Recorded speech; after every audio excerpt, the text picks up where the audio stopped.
দেশে গণতান্ত্রিক ধারা অব্যাহত থাকলে আগামীতে ক্ষমতায় গিয়ে কেউ যা খুশি তাই করতে পারবে না বলে মন্তব্য করেছেন বিএনপির স্থায়ী কমিটির সদস্য ডক্টর আব্দুল মঈন খান। এদিকে জাতীয় নির্বাচন নিয়ে দেশে উগ্রবাদের উত্থান ঘটতে পারে এমন আশঙ্কার কথা জানিয়েছেন বিএনপির সিনিয়র যুগ্ম মহাসচিব রুহুল কবির রিজভী।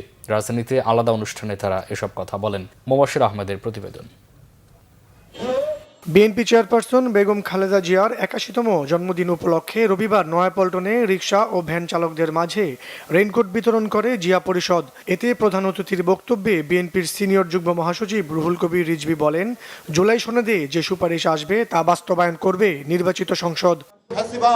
আজকে নানাভাবেই তো আমাদের এই সমাজের একবারে মাটির গভীরে তারা অবস্থান করছে, টাকা নিয়ে, অবৈধ অস্ত্র নিয়ে। সামনে নির্বাচন, এই অবৈধ অস্ত্র যদি উদ্ধার করতে না পারে অন্তর্বর্তীকালীন সরকার, এই নির্বাচন একটি বিপজ্জনক নির্বাচন হবে। যারা রাজনীতি পর্যবেক্ষণ করছেন প্রত্যেকেই দেখছে যে আজকে প্রশাসনের মধ্যে, আজকে সচিবালয়ে, আজকে বিভিন্ন জায়গায় তারা তাদের উদ্দেশ্য নিয়ে সেখানে বসে আছেন এবং বিভ্রান্ত তৈরি করার জন্য তারা কাজ করছে। এই পরিস্থিতি যেন তৈরি না হয়। সুষ্ঠু নির্বাচনের দাবিতে দেশের সব রাজনৈতিক দলগুলোকে ঐক্যবদ্ধ থাকার আহ্বান জানান তিনি।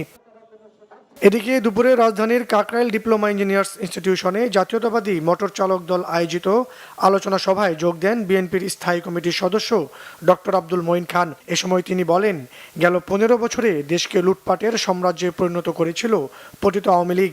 এই ধারা থেকে দেশকে বের করে আনতে হবে। যারা এই দেশ পরিচালনা করবে তারাও কিন্তু যা খুশি তাই করতে পারে। অতীত সরকার যা খুশি তাই করেছিল বলে আজকে তাদের এই পরিণতি হয়েছে, আর তারা এই দেশ থেকে পালিয়ে যেতে বাধ্য। ছাত্র জনতা তারা রাজপথে নেমে এসেছিল, আমি তাদের শ্রদ্ধা জানাই।